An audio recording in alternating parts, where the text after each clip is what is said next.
शांति। ओम शांति शांति। अंतर मन में ज्योति जगा लो, होगा दूर अंधेरा।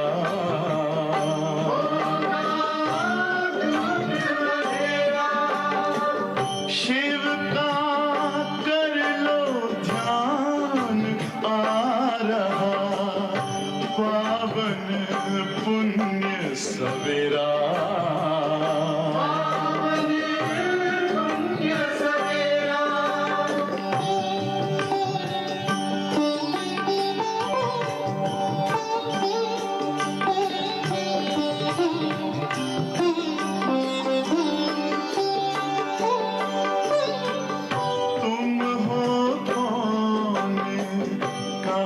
से आए अपने आप को जानो,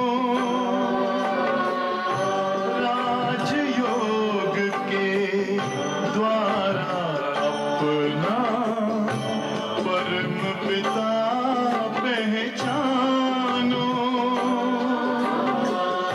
इसी राजपथ पर चलकर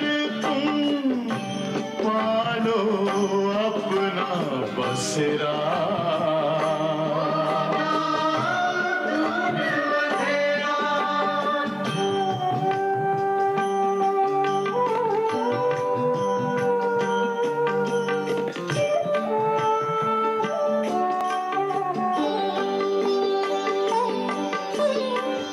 तुम हो आत्मा तन से न्यारे, परमात्मा को प्यारे।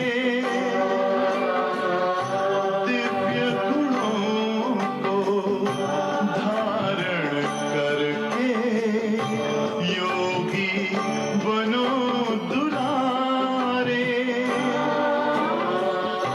ज्योति बिंदु ही तोड़ेगा ये माया मोह का घेरा।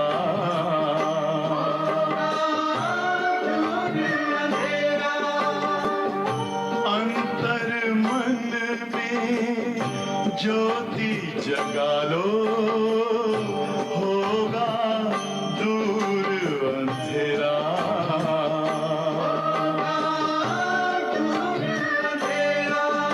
ओम शांति ओम शांति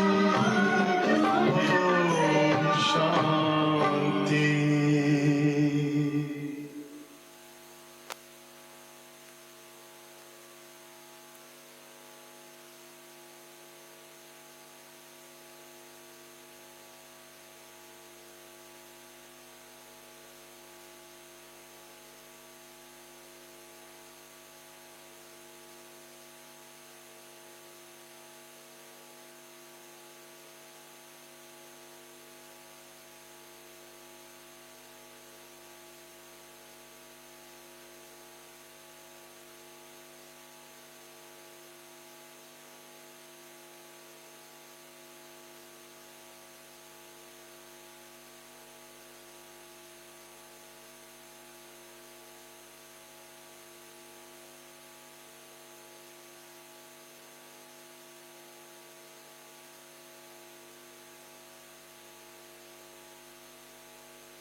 ओम शांति।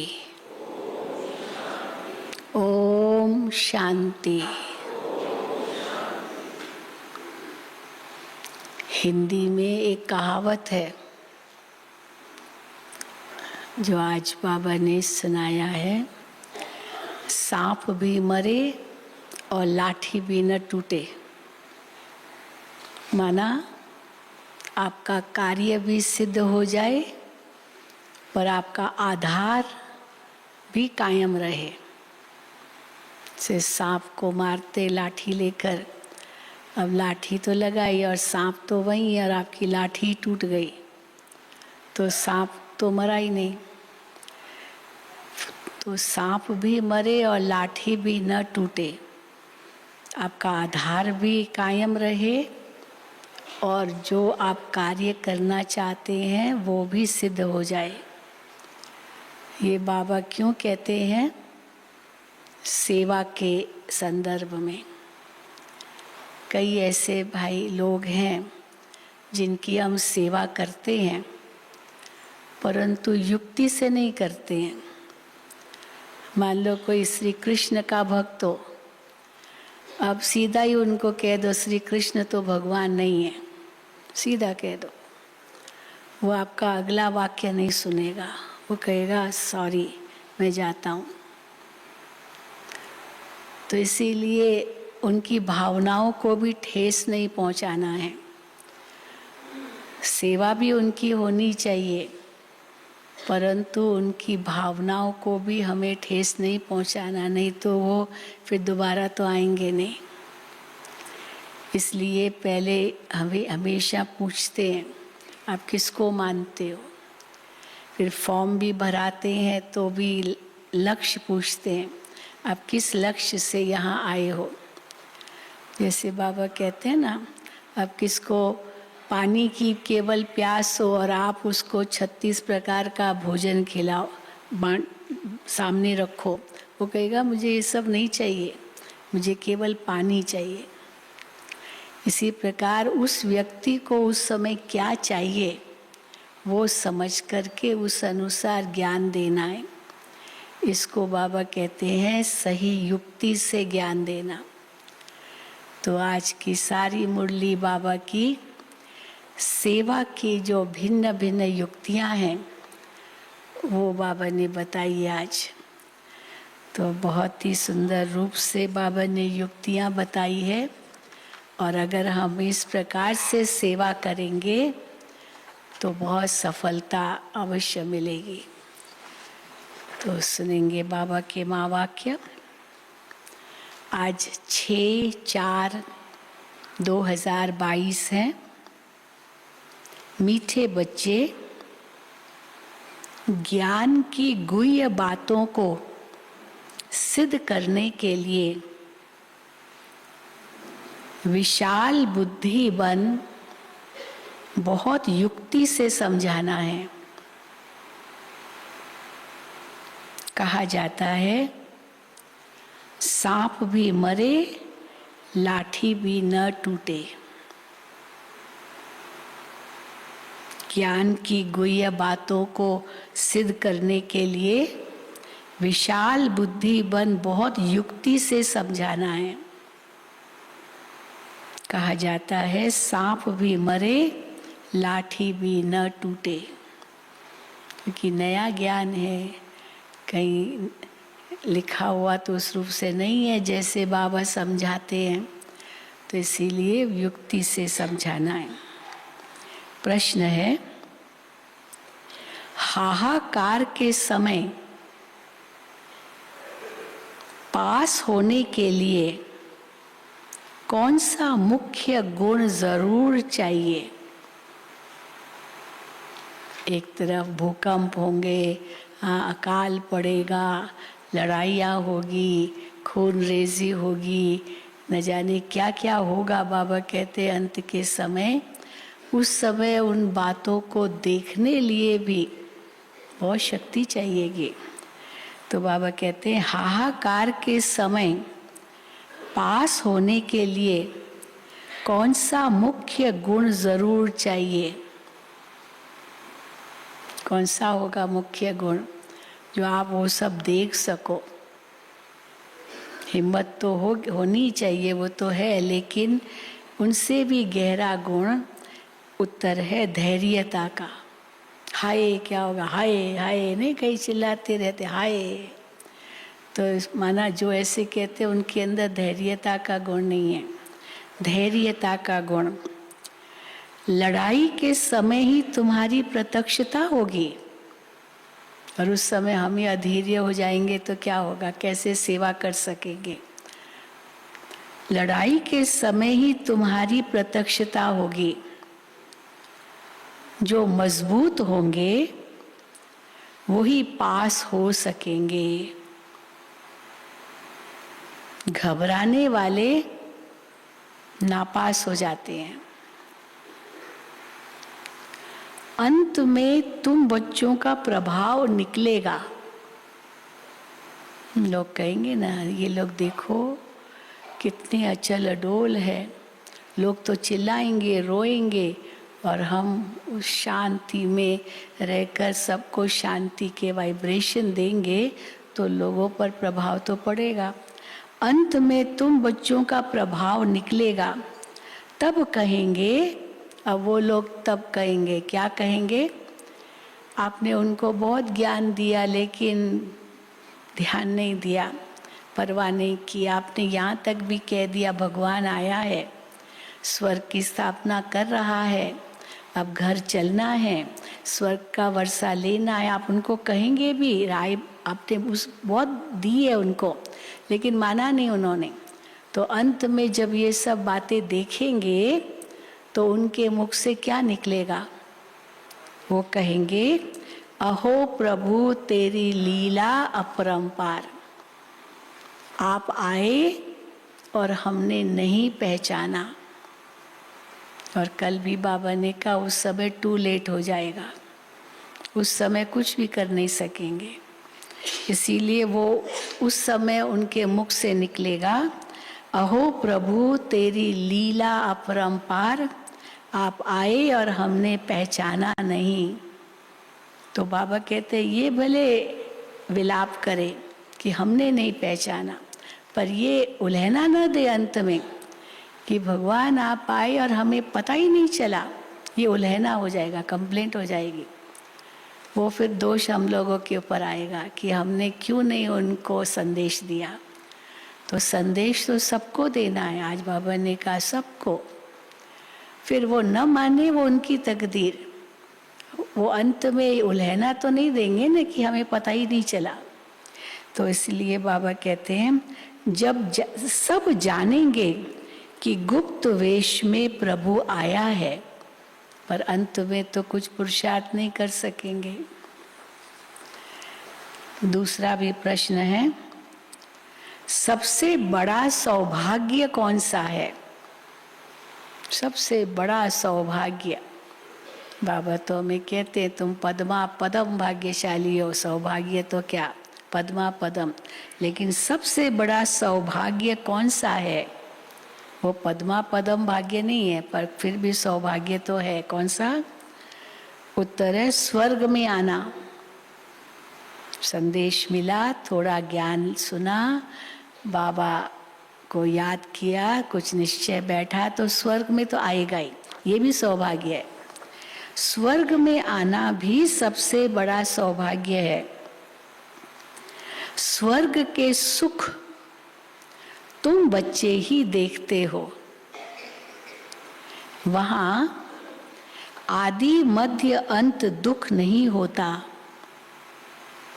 ये सब बातें मनुष्यों की बुद्धि में मुश्किल ही बैठता है, क्योंकि उनको कहो स्वर्ग में ये सब जो अभी बातें ये सब नहीं होगी, वो कहेंगे ऐसे कैसे होगा, वहाँ भी तो दुख होता है, वहाँ भी तो राक्षस होंगे आदि आदि। तो इसीलिए बाबा कहते हैं ये बातें मनुष्यों की बुद्धि में मुश्किल ही बैठती है। गीत है, नई उम्र की कलियां तुमको देख रही दुनिया सारी, तुम पे है बड़ी जिम्मेदारी। ये हम बच्चों को बाबा कहते हैं। ओम शांति। भगवानुवाच, आगे तो श्री कृष्ण भगवानुवाच कहते थे, अब तुम बच्चों को निश्चय हुआ है कि श्री कृष्ण भगवानुवाच नहीं है। श्री कृष्ण तो त्रिकालदर्शी अर्थात स्वदर्शन चक्रधारी भी नहीं है। श्री कृष्ण भगवानुवाच तो नहीं है, लेकिन श्री कृष्ण तो त्रिकालदर्शी अथवा स्वदर्शन चक्रधारी भी नहीं है। अब ये अगर भक्त लोग सुने, वो श्री कृष्ण का भक्त हो और आप उनको सीधा ये बात कह दो, तो बाबा कहते हैं अगर ये भक्त लोग सुने तो बिगड़ेंगे कि क्या कह रहे हो। हाँ, कहेंगे तुम इन्हों की श्रद्धा क्यों कम करते हो। उनकी श्रद्धा है श्री कृष्ण में और वो मानते हैं ये श्री कृष्ण ये स्वदर्शन चक्रधारी है, उसने इससे असुरों का नाश किया, ये किया जो भी। तो बाबा कहते लोग तुमको कहेंगे तुम इनको ऐसे कैसे कहते हो, इनकी श्रद्धा आप कम कर रहे हो। तो कहेंगे तुम इन्हों की श्रद्धा क्यों कम करते हो, जबकि इनका निश्चय कृष्ण में है कि वो स्वदर्शन चक्रधारी है। स्वदर्शन चक्र हमेशा विष्णु को या कृष्ण को दिखाते हैं। दुनिया को तो ये मालूम ही नहीं है कि श्री कृष्ण और विष्णु का क्या संबंध है। न जानने के कारण सिर्फ विष्णु को व कृष्ण को स्वदर्शन चक्रधारी कह देते हैं। स्वदर्शन चक्र के अर्थ का भी किसको पता नहीं है। क्या है स्वदर्शन चक्र का अर्थ, बाबा कहते ये भी किसको पता नहीं है। सिर्फ चक्र दे दिया है मारने के लिए, उसे एक हिंसक हथियार बना दिया है। चक्र चलाया और गला काटा सबके असुरों के, उसे एक हिंसक हथियार बना दिया है। वास्तव में उनके पास, श्री कृष्ण के पास न हिंसक चित्र है, न हिंसक चक्र है, न अहिंसक। ऐसे नहीं कि कोई अहिंसक भी कोई ऐसे चक्र है, केवल दिखाया है चक्र चला रहा है, वो तो न अहिंसक चक्र है न हिंसक चक्र है, दोनों ही चक्र नहीं है उनके पास, कोई चक्र नहीं है ना। अहिंसक माना ज्ञान का चक्र भी नहीं है, त्रिकालदर्शी भी वो नहीं है, स्वदर्शन चक्रधारी ज्ञान के हिसाब से भी नहीं है, और हिंसा की तो बात ही नहीं जो हिंसा करके सबका गला काटे। तो वास्तव में उनके पास न हिंसक चक्र है न अहिंसक। ज्ञान भी राधे कृष्ण या विष्णु के पास नहीं है। कौन सा ज्ञान, ये सृष्टि चक्र के फिरने का ज्ञान, वो सिर्फ तुम्हारे में है। अब ये तो बड़ी गुह्य बातें हैं, ये सब बातें युक्ति से कैसे समझाई जाए जो समझ भी जाए और प्रीत भी कायम रहे, आपके साथ उनकी प्रीत भी कायम रहे और वो समझ भी जाए कि आप क्या कहना चाहते हैं। सीधा समझाने से तो बिगड़ेंगे, कहेंगे कि आप देवताओं की निंदा करते हो क्योंकि वो सब है एक समान दुनिया में, वो शास्त्रों को ही समझते हैं वही सत्य है, क्योंकि वो सब है एक समान सिवाय तुम ब्राह्मणों के। तुम कितनी छोटी छोटी बच्चियां हो, बाबा के आगे छोटी छोटी बच्चियां बैठी होगी। हाँ, कल सुना है ना गीता बहने, छोटे छोटे बच्चे थे उस समय, लेकिन बाबा ने उनके भविष्य को देखा कि ये बच्चियां बहुत सेवा करेगी। तो इसीलिए बाबा कहते हैं क्योंकि वो सब है एक समान सिवाय तुम ब्राह्मणों के, तुम कितनी छोटी छोटी बच्चियां हो। बाबा तो कहते हैं छोटी छोटी बच्चियों को ऐसा होशियार करना चाहिए जो प्रदर्शनी में समझाने के लायक बने।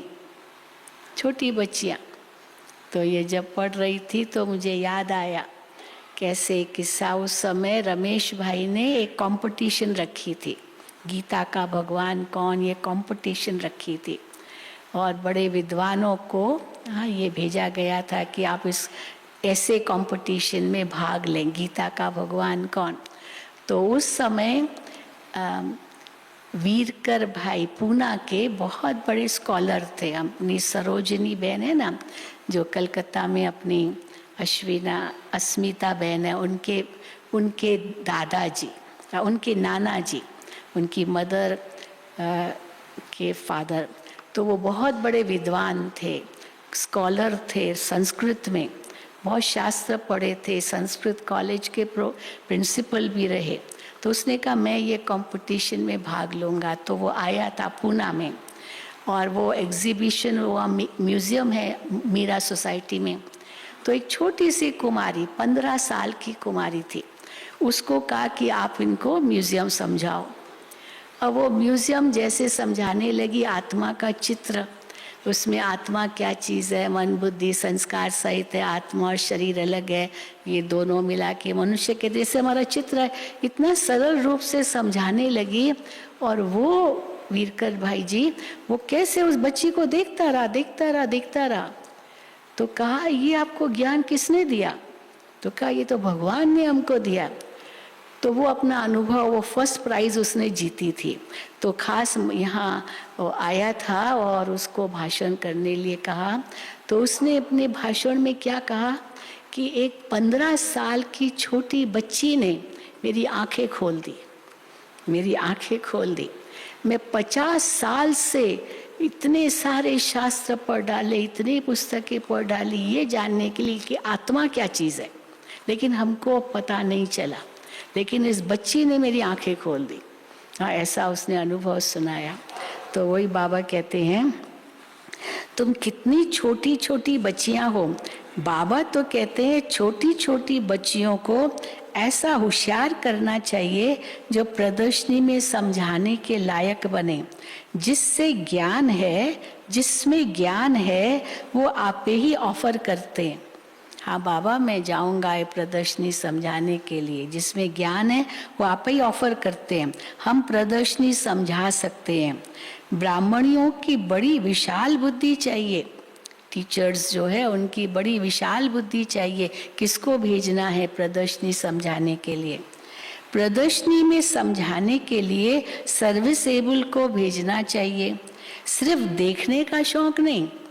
तो राम जाके देखे तो सही कैसे एग्जीबिशन होती है, कैसे चित्र समझाते हैं लोग। हाँ ये केवल देखने के लिए आने की बात नहीं, क्योंकि उस समय नई नई एग्जीबिशन थी, अभी तो बात नहीं है, लेकिन उस समय कई देखने भी केवल आते थे, कैसे समझाते हैं, क्या क्या चित्र है। तो बाबा कहते हैं सिर्फ देखने का शौक नहीं, पहले पहले तो ये निश्चय चाहिए कि गीता का भगवान निराकार परम पिता परमात्मा शिव है। श्री कृष्ण को भगवान नहीं कहा जाता, इसलिए गीता भी रॉन्ग हो गई। ये बिल्कुल नई बात हो गई दुनिया में। भगवान कौन है जिसने गीता का ज्ञान दिया, ये नई बात हो गई दुनिया में। दुनिया में सब कहते हैं कृष्ण ने गीता गाई, यहाँ समझाया जाता है श्री कृष्ण तो गीता गा न सके। जो मोर मुकुटधारी है, डबल सिरताज व सिंगल ताजधारी, सूर्यवंशी चंद्रवंशी या वैश्य शूद्रवंशी कोई भी गीता की नॉलेज को नहीं जानते।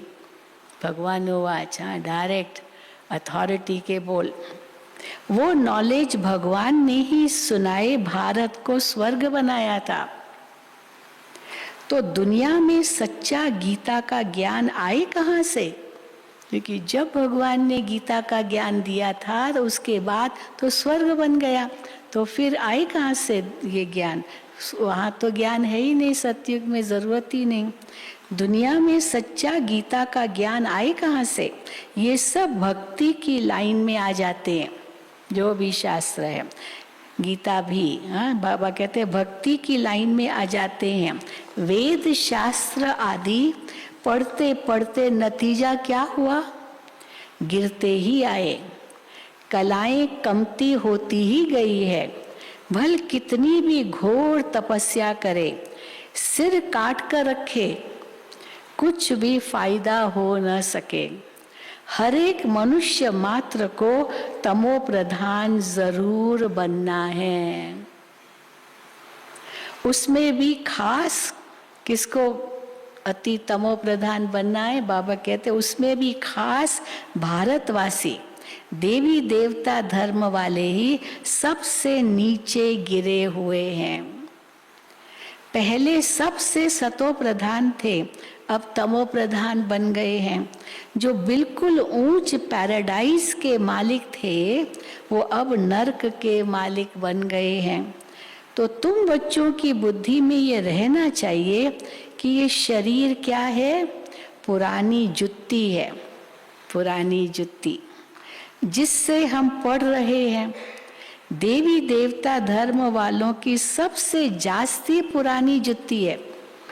84 जन्म लिए तो अंतिम जन्म है 84वां, मानो कितनी पुरानी जुत्ती है। देवी देवता धर्म वालों की सबसे जास्ती पुरानी जुत्ती है। भारत शिवालय था, देवताओं का राज्य था, हीरे जवाहरातों के महल थे। अब तो वैश्यालय में असुर विकारियों का राज्य है। ड्रामा अनुसार फिर इनको वैश्यालय से शिवालय बनना ही है। एकदम नीचे गिर के फिर एकदम ऊपर जाना है। तो ड्रामा अनुसार फिर इनको वैश्यालय से शिवालय बनना ही है। बाप समझाते हैं सबसे जास्ती भारतवासी ही गिरे हैं। आधा कल्प तुम ही विषय विकारी थे। अजामिल जैसी पाप आत्मा भी भारत में ही थे। सबसे बड़ा पाप है विकार में जाना। देवताएं जो संपूर्ण निर्विकारी थे वो अब विकारी बने हैं, गोरे से सांवरे बने हैं, सबसे ऊंच ही सबसे नीच बने हैं। वैसे भी देखो ना, हाँ जो ऊंच होगा वो पहले वो गोल चक्र लगा के एकदम नीच होगा, फिर एकदम ऊंच, हाँ एकदम नीच से एकदम ऊंच। तो बाबा कहते हैं गोरे से सांवरे बने हैं, सबसे ऊंच ही सबसे नीच बने हैं। बाप कहते हैं जब संपूर्ण तमो प्रधान बन जाते हैं तब उन्हों को मैं आकर संपूर्ण सतो प्रधान बनाता हूँ। अभी तो कोई भी संपूर्ण निर्विकारी कह न सके। हाँ, अपने को कोई नहीं कह सकता मैं संपूर्ण निर्विकारी हूँ। तो बहुत फर्क है वो देवताएं संपूर्ण निर्विकारी और अभी के मनुष्यों में। भल करके ये जन्म कुछ अच्छा है, आगे का जन्म तो अजामिल जैसा होना चाहिए। भले अभी बाबा के बच्चे बने हैं, जन्म अच्छा है, लेकिन पहले तो अजामिल जैसे ही होंगे। आगे का जन्म तो अजामिल जैसा होना चाहिए। बाप कहते हैं मैं पतित दुनिया और पतित शरीर में ही प्रवेश करता हूँ, जो पूरे 84 जन्म भोग तमो प्रधान बने हैं।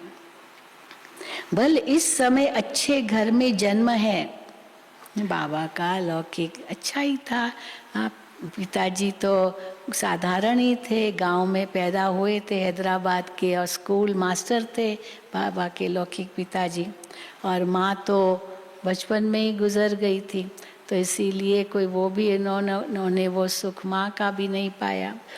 तो भल इस समय अच्छे घर में जन्म है, क्योंकि फिर भी बाबा का रथ बनना है। ड्रामा भी कायदे सिर बना हुआ है और सब अनुभव करना है, गरीबी से लेके अमीरी तक ब्रह्मा बाबा ने सब अनुभव किया। हाँ, गांव के छोरे से कहाँ कैसे हीरे जवाहरातों का व्यापारी, सब अनुभव किया बाबा ने। क्योंकि फिर भी बाबा का रथ बनना है, ड्रामा भी कायदे सिर बना हुआ है, इसीलिए साधारण रथ को पकड़ा है। साधारण लेकिन अनुभवी, हाँ, साधारण रथ को पकड़ा है। ये भी समझने की बातें हैं। तुम बच्चों को सर्विस का बहुत शौक होना चाहिए। बाबा को देखो कितना शौक है। बाबा कई बार कहते थे बच्चे वहाँ एग्जीबिशन कर रहे हैं, मेला कर रहे हैं, इतना बड़ा प्रोग्राम कर रहे हैं, बाबा को निमंत्रण देते, तो बाबा की दिल तो बहुत होती थी मैं जाऊँ, हाँ बाबा मैं सेवा करूं। लेकिन फिर ब्रह्मा बाबा कहते थे नहीं, ये नहीं जा सकता, क्योंकि शिव बाबा इनमें है, ये नहीं ऐसे जा सकता है। तो ब्रह्मा बाबा के लिए भी बंधन था, पर ब्रह्मा बाबा को बहुत शौक था कि मैं भी ऐसे समझाऊं ना। लेकिन ब्रह्मा बाबा के आगे तो शिव बाबा का बंधन था, शिव बाबा कहेंगे तो जाएंगे, नहीं तो नहीं। तो बाबा कहते हैं तुम बच्चों को सर्विस का बहुत शौक होना चाहिए। बाबा को देखो कितना शौक है। अब बाप तो पतित पावन है, सर्व का अविनाशी सर्जन है, तुमको कैसे अच्छी दवाई देते हैं। अब वो सर्जन कितनी अच्छी दवाई दे रहा है। कौन सी ये दवाई? बाबा कहते जिस दवाई को लेने से तुम निरोगी बन जाएंगे, कभी दवाई लेनी नहीं पड़ेगी फिर से। तो बाबा कहते तुमको कैसी अच्छी दवाई देते हैं। सबसे कहते हैं मुझे याद करने से तुम कब रोगी नहीं बनेंगे। इस जन्म की बात नहीं है, 2 युग तक कभी रोगी नहीं बनेंगे, क्योंकि यहाँ तो हिसाब किताब पिछले आधा कल्प का चुकतू करना है ना। लेकिन योगी है तो आयु तो बढ़ी जाती है, परंतु कभी भी रोगी नहीं बनेंगे। बाबा भविष्य की बात कहते हैं मुझे याद करने से तुम कब रोगी नहीं बनेंगे। तुमको कोई दवा दरमल नहीं करनी पड़ेगी सतयुग त्रेता में।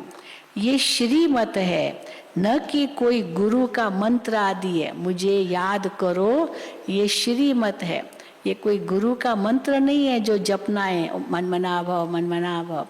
तो परंतु शिव बाबा को याद करना है जो श्रीमत बाबा देते हैं। ये श्रीमत है, न कि कोई गुरु का मंत्र आदि। बाप कहते हैं मुझे याद करने से तुम्हारे विकर्म विनाश होंगे, फिर माया का विघ्न भी नहीं आएगा। विकर्म विनाश होंगे तो माया के विघ्न भी नहीं आएंगे। तुम महावीर कहलाएंगे। स्कूल में रिजल्ट पिछाड़ी को ही निकलती है, ये भी अंत में मालूम पड़ेगा जब लड़ाई शुरू होती है, तब तुम्हारी भी प्रत्यक्षता होती है। देखेंगे तुम कितने निडर निर्भय हो। लोग तो डर के मारे कांपेंगे, और तुमको देखेंगे तुम कितने निडर निर्भय हो। बाप भी निर्भय है ना, उनकी तो महिमा ही है, निर्भय निर्वैर। तो बाबा कहते बाप भी निर्भय है ना। कितना भी हाहाकार मच जाए, धैर्यता से समझाना है कि हमें तो जाना ही है, क्योंकि मौत से बहुत डरते हैं। मर न जाए मर न जाए। और उस समय तुम्हारे अंदर ये धैर्यता होगी कि जाना तो है ही है, आत्मा को शरीर छोड़ना तो है ही है, ऐसे थोड़ी हम इसमें जीते ही रहेंगे, हमको भी जाना है घर वापस। तो बाबा कहते हैं देखेंगे तुम कितने निडर निर्भय बने हो। बाप भी निर्भय है ना। कितना भी हाहाकार मच जाए, धैर्यता से समझाना है कि हमें तो जाना ही है। चलो तो हम चले अपनी मंजिल माउंट आबू। अंत में कौन आएंगे मधुबन में, जो इतने पूरे योग युक्त होंगे ना। तो बाबा कहते चलो तो हम चले अपनी मंजिल माउंट आबू, बाबा के पास। घबराना नहीं है, घबराने में भी नापास हो जाते हैं। हमने तो देखा इस बार डबल विदेशियों ने इतनी हिम्मत रखी, इतने डबल विदेशी आ गए 400-500। हिम्मत रखी, भले फ्लाइट की टिकट 3 गुना हो गई थी, 3 गुना, तो भी आए। नहीं, मिला है मौका, मिला है, चलो 3 गुना टिकट खरीद करके भी आए हैं। तो इतनी हिम्मत दिखाई ना। और फिर कहा कि आपको कोरोना के कारण उसमें क्वारंटाइन में रहना पड़ेगा। कहा कोई बात नहीं, बाबा के घर जाना है, निमंत्रण मिला है, मधुबन में आने की छुट्टी मिली है, 2 साल तक नहीं गए हैं, तो आए। और ड्रामा अनुसार 15 तारीख को एक ग्रुप पहुंचा, और उसी समय उनको एयरपोर्ट पर पता चला भी क्वारंटाइन नहीं है, खत्म, जा सकते हैं। तो बड़े खुश हो गए कि देखो हिम्मत रखी, आई, बाबा की मदद मिली, और अभी क्वारंटाइन नहीं होगा, नहीं तो एयरपोर्ट से उनको क्वारंटाइन में ले जाते थे। तो बाबा कहते हैं तो घबराना नहीं है, घबराने में भी नापास हो जाते हैं, इतना मजबूत बनना है। पहले पहले आफतें आएंगी। सबसे पहली आफत कौन सी आएगी? फैमिन, अकाल, खाने को नहीं मिलेगा। अभी यूक्रेन में तो यही हाल है ना, इतना सब कुछ नुकसान हो चुका है, लाखों लोग तो वहाँ से तो चले गए हैं, लेकिन जो है कहाँ उनको खाने को मिल रहा है। तो बाबा कहते हैं पहले पहले आफतें आएंगी फैमिन की, भोजन नहीं मिलेगा। अभी लड़ाई लग गई, मान लो कई ऐसे देश है जहाँ पर पैदाइश है ही नहीं, एग्रीकल्चर है ही नहीं, खाली इंडस्ट्रीज है। सबसे छोटा देश सिंगापुर, आप जाइए वहाँ खाने जो भी भोजन है ना, सब बाहर से आता है, सब बाहर से, वहाँ कुछ भी नहीं उगता है। कई ऐसे देश है, छोटे छोटे देश, तो कहाँ से खाएंगे, क्योंकि शिप ही नहीं आएंगे, जहाज ही नहीं आएंगे, कहाँ से भोजन आएगा। तो देखो बाबा कहते हैं पहले पहले आफतें आएंगी फैमिन की, अकाल यानी भूख मरी की आफतें आएंगी, फैमिन की, बाहर से अनाज आ नहीं सकेगा, मारा मारी हो जाएगी। उस समय कितना निडर बनना पड़े। लड़ाई में कितने पहलवान होते हैं, जो योद्धे होते हैं कितने पहलवान होते हैं। कहते हैं मरना और मारना है, जाते हैं युद्ध में, चले जाते हैं, चलो मरना या मारना है। पहले राजपूतों के लिए ये कहा जाता था। राजपूत जब लड़ाई के मैदान में जाते थे तो उनकी जो पत्नी होती थी उनको तिलक लगाती थी और कहती थी कि विजयी होकर आना, हार खा के नहीं आना। यानी भले युद्ध में मर जाएं लेकिन हार खा के वापस नहीं आना है। ये उनकी विशेषता होती थी राजपूतों की। धरती पर ये धर्म न छोड़िए, प्राण जाए प्राण न जाए।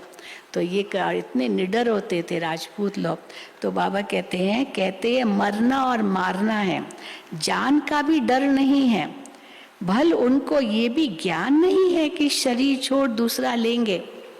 उस समय ये ना भी सोचते होंगे, उनको तो सर्विस करनी है, बस देश की सेवा करनी है, देश के खातिर मरने के लिए भी तैयार, उनको तो सर्विस करनी है। वो लोग सिखलाते हैं, बोलो गुरु नानक की जय। जब गोली चलाओ तो गुरु नानक को याद करो, गुरु नानक की जय, हनुमान की जय। जो जिसका भगत होगा उस अपने इष्ट को उस समय याद करेगा गोली चलाते समय, हनुमान की जय। अब तुम्हारी शिक्षा है शिव बाबा को याद करो। हमारे भी कई भाई बहने ब्राह्मण बच्चे भी है ना, सोशल ये सिक्योरिटी विंग में आते हैं, तो वो बाबा के बच्चे हैं और युद्ध के मैदान में भी जाना पड़ता है। तुम्हारी शिक्षा है शिव बाबा को याद करो। ये नौकरी तो करनी ही है अथवा देश सेवा तो करनी ही है, ऐसे नहीं कि नहीं करनी है। जैसे तुम शिव बाबा को याद करते हो इस प्रकार कोई भी याद नहीं करते हैं ऐसे शिव बाबा को। शिव के भगत तो ढेर है, परंतु तुमको डायरेक्शन मिलता है कि शिव बाबा को याद करो, वापस जाना है, फिर स्वर्ग में आना है। शरीर तो छोड़ेंगे ही, इसलिए वापस जाना है और स्वर्ग में आना है। अब सूर्यवंशी चंद्रवंशी दोनों ही राज्य स्थापन हो रहे हैं। ये ज्ञान, हाँ बाबा कहते हैं ये ज्ञान सबको मिलेगा। संदेश तो सबको मिलेगा ही, ये ज्ञान सबको मिलेगा। जो प्रजा बनने लायक होगा वो उतना ही समझेगा, उसका इतना ही पाठ है, प्रजा बनना है, इसलिए थोड़ा ही समझेगा। अंत में तुम्हारा बहुत प्रभाव निकलेगा, तब तो कहेंगे ना अहो प्रभु तेरी लीला अपरंपार। आप आए, हमें संदेश मिला भी, लेकिन हमने नहीं पहचाना। जानेंगे कि प्रभु गुप्त वेश में आया है। कोई कहे परमात्मा व आत्मा का साक्षात्कार हो, अब ये दूसरी पॉइंट है। कोई कहे कि अच्छा मैं तब मानो भगवान आया है जब हमको आत्मा का या परमात्मा का साक्षात्कार हो, परंतु साक्षात्कार से तो कोई फायदा नहीं है। कई ऐसे इसीलिए ज्ञान नहीं लेते, कहते हमको साक्षात्कार हो तब मैं ये ज्ञान लूंगा, तो इसलिए बाबा कहते हैं नहीं लेते। तो कहते साक्षात्कार हो, पर बाबा कहते हैं साक्षात्कार से तो कोई फायदा नहीं है। समझो सिर्फ लाइट चिंगारी देखी, अब आत्मा का साक्षात्कार किया, छोटी सी लाइट देखी, एक सितारा देखा चमकता हुआ, परंतु समझेंगे कुछ भी नहीं कि ये कौन है, किसकी आत्मा है या परमात्मा है, वो भी कैसे समझेंगे, क्योंकि दोनों ही चाहे आत्मा चाहे परमात्मा दोनों ही स्टार मिसल है। तो किसकी आत्मा है व परमात्मा है। देवताओं के साक्षात्कार में फिर भी कुछ भबका होता है। अब श्री कृष्ण का साक्षात्कार हो जाए, मोर मुकुटधारी मुरलीधर, ये साक्षात्कार हो जाए तो भबका है उसका, विष्णु का हो जाए, हनुमान का हो जाए तो भव का है, अब एक सितारे का हो जाए तो क्या पता चलेगा, उसका कोई क्या आकर्षण होगा उस समय भी। तो देवताओं के साक्षात्कार में फिर भी कुछ भव का होता है, खुशी होती है। यहाँ तो ये भी नहीं जानते कि परमात्मा का रूप क्या है। अगर स्टार का हुआ भी तो ये परमात्मा का रूप है, ये थोड़ी उनको पता है, पता ही नहीं कि परमात्मा कौन है। तो यहाँ तो ये भी नहीं जानते कि परमात्मा का रूप क्या है। जितनी पिछाड़ी होती जाएगी तो बाबा बुद्धि का ताला खोलता जाएगा। स्वर्ग में आना ये भी सौभाग्य है। स्वर्ग के सुख और कोई देख न सके, भले कम पद होगा तो भी स्वर्ग का सुख देखना ये भी बहुत बड़ा सौभाग्य है।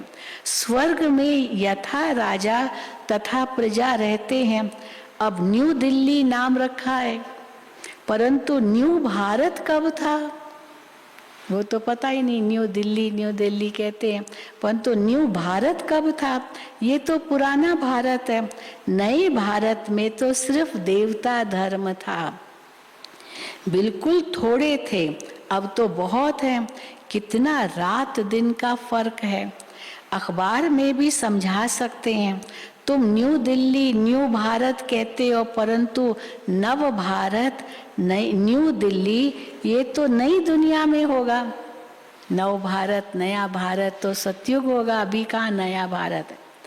तो ये तो नई दुनिया में होगा, वो तो पैराडाइज होगा। सो तुम कैसे बना सकते हो, हाँ वो कैसे बना सकेंगे पैराडाइज या न्यू भारत। यहाँ तो अनेक धर्म हैं, वहाँ तो एक ही धर्म है। न्यू भारत में एक ही धर्म होगा, अभी तो इतने धर्म है, कहाँ ये सब मिलके एक होंगे। वहाँ एक ही धर्म है। ये सारी समझने की बातें हैं। हम सब मूल वतन से आए हैं। हम सब आत्माएं ज्योतिर्बिंदु स्टार मिसल है। जैसे स्टार आकाश में खड़े हैं, कोई गिरते भी नहीं हैं, ऐसे हम आत्माएं ब्रह्मांड में रहती है। तो बच्चों को अब मालूम पड़ा है कि निर्वाण धाम में आत्मा तो बोल न सके क्योंकि शरीर नहीं है। परम धाम में तो अब मूवी भी नहीं है, आवाज भी नहीं है, हाँ साइलेंस है, शरीर ही नहीं है। आत्मा बोल न सके क्योंकि शरीर नहीं है। तुम कह सकते हो हम आत्माएं परम धाम में रहने वाली हैं, ये नई बात है। शास्त्रों में लिख दिया है कि आत्मा तो बुदबुदा है, सागर में समा जाती है। हाँ ब्रह्म से निकली है बुदबुदा, जैसे सागर से निकली फिर बुदबुदा सागर में लीन हो जाएगी, बुदबुदा ब्रह्म में लीन हो जाएगी, ये लिख दिया है। अब बाबा कहते हैं शास्त्रों में लिख दिया है कि आत्मा बुदबुदा है, एक बूंद की तरह सागर में समा जाती है। तुम अब जानते हो पतित पावन बाप सबको लेने के लिए आया है। 5000 वर्ष के बाद ही भारत स्वर्ग बनता है। ये ज्ञान किसी की भी बुद्धि में नहीं है। बाप ही आकर के समझाते हैं। हम ही राज्य लेते हैं, हम ही गंवाते हैं, इनकी नो एंड। राज्य लेना, राज्य गंवाना, फिर लेना, फिर गंवाना, नो एंड। कितनी बार ये सब किया होगा, इनकी नो एंड, कोई अंत नहीं। ड्रामा से कोई छूट नहीं सकता। कितनी सहज बातें हैं, परंतु किसी की बुद्धि में ठहरती नहीं है। अभी आत्मा को अपने 84 जन्मों के चक्र का मालूम पड़ा है, जिससे चक्रवर्ती महाराजा महारानी बनते हैं। ये सब खत्म होने वाला है। जो दिखाई देता, बाबा कहते हैं ये सब खत्म होने वाला है। विनाश सामने खड़ा है, फिर क्यों लोभ जास्ती करें, क्यों लोभ जास्ती करें, धन इकट्ठा करने का लोभ क्यों करें। सर्विसेबल बच्चा है तो उनकी यज्ञ से पालना होती है। सर्विसेबल है तो बाबा उनको कहेंगे अच्छा तुम समर्पित हो जाओ, यज्ञ से तुम्हारी पालना होगी। सर्विसेबल बच्चा है तो उनकी यज्ञ से पालना होती है। सर्विस नहीं करते तो ऊंच पद भी नहीं मिलेगा।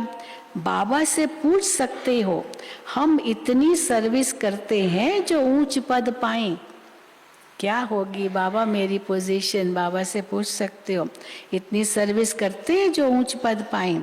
बाबा कह देते हैं असार तो दिखाई नहीं देते, कुछ सेवा तो खास करते नहीं हो, क्या ऊंच पद पाओगे? तो बाबा कहते आसार तो कोई दिखाई नहीं देते कि हाँ, आसार तो यही दिखाई देते हैं कि तुम तो प्रजा में ही जाओगे। बाबा कहते सीधा बाबा कह देंगे ये यहाँ ही मालूम पड़ जाता है। तो छोटे छोटे बच्चों को भी सिखलाकर इतना होशियार बनाना चाहिए जो प्रदर्शनी में सर्विस करके शो करे।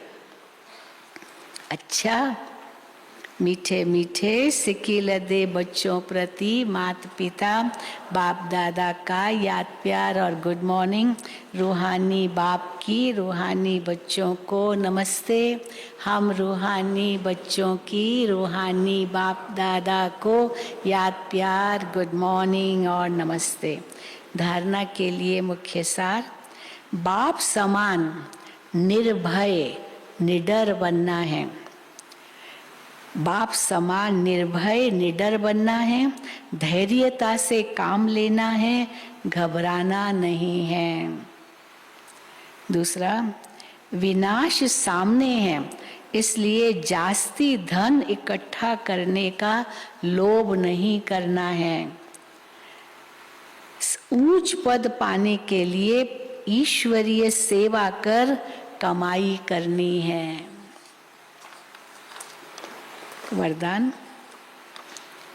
सर्व खजाने जमा कर रूहानी फखुर यानी नशे में रहने वाले बेफिक्र बादशाह भव। सर्व खजाने जमा कर रूहानी फखुर या नशे में रहने वाले बेफिक्र बादशाह भव। बाप दादा द्वारा सब बच्चों को अखुट खजाने मिले हैं।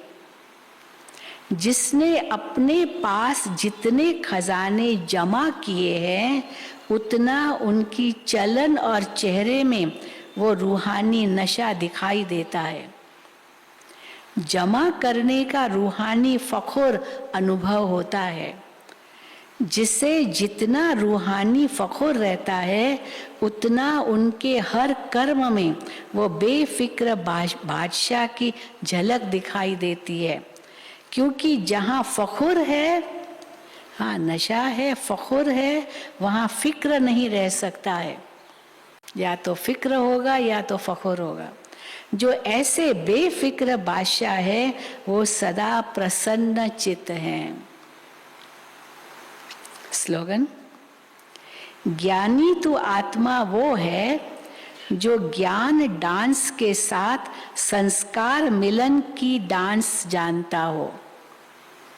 ज्ञानी तो आत्मा वो है जो ज्ञान डांस के साथ संस्कार मिलन की डांस जानता हो। अच्छा, ओम शांति, ओम शांति, ओम शांति। अच्छा।